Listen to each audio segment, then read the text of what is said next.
Sa malawak na syudad ng Cebu, may isang paaralan na tahanan ng libu-libong estudyante. Maganda, payapa, at liwas sa gulo. Ngunit dahil sa dami ng estudyante, naging tahanan na rin ito ng mga tambak-tambak na basura. Tanawa rin ng matawtawan, ibaw na may basura, di lang patakalang labay. Di ba? Nakatatad. Kung mag-uwan-uwan na, magbaka. Ito na ng basura, ang mga bata, ang mga tao, patakalang labay, basura. Mali dapat nangaon. Basura ay isa sa mga pangunahing problema ng bansa, lalo na sa mga pampublikong paaralan. Ngunit paano nga ba dumadami ang mga basura? Ano-ano ang mga salik na nakakaapekto sa pagdami at pag-usbong ng basura sa ating kapaligiran? Magandang araw. Ano sa tingin mo ang dapat na paraan ng pagtapon ng mga basura? Huwag na lang po sana natin itapon kung saan-saan ang basura dahil alam naman natin kung ano ang epekto nito at ito ay masama. Nasa tamang edad naman po tayo at alam naman po natin kung saan dapat ito itapon.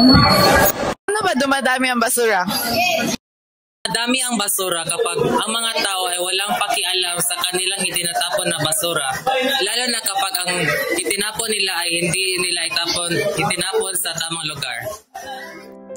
Sa simpleng paghihiwalay ng basura, nagsisimula ang pagbabago. Ang estudyante, dili man yun na mulabay o buwan, basura. Kung naalang proper ba na mataskan, tas kailangan i-organize na ng bata, itudloan na sa room, inunandaan na o kani diri proper way na to pagkuan labay sa basura na ada ang lugar na ada yung mga basurahan. Tas usap pa tangan yun na malata o di malata kay lahi man ng kuan good di man na malata pwede ra man na imong organic ba fertilizer tas ang kanang malata pared yun na pwede na mabaligya matimbang mura na ako masuki. Kasama sa solusyon ang edukasyon at nagsisimula ito sa loob ng silid-aralan.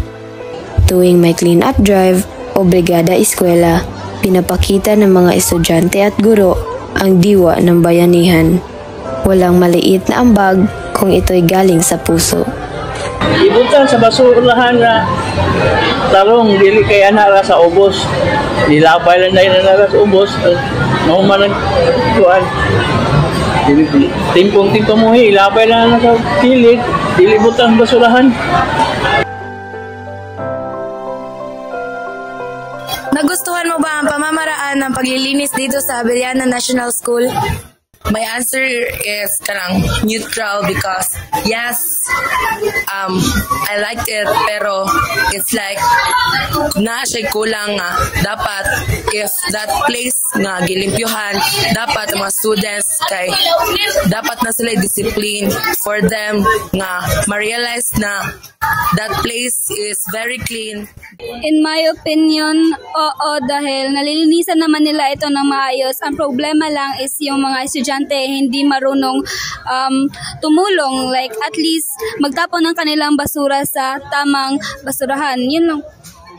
For me, okay ra siya, pero I think the workers should they will do a daily check-up sa mga trash bins around the school para makuha nila if full na ba, so that and then ilang ma-replace para that way ma-avoid ang overflowing sa mga trash bins. And then I think also nga mag-add sila more trash bins around the school para easy access.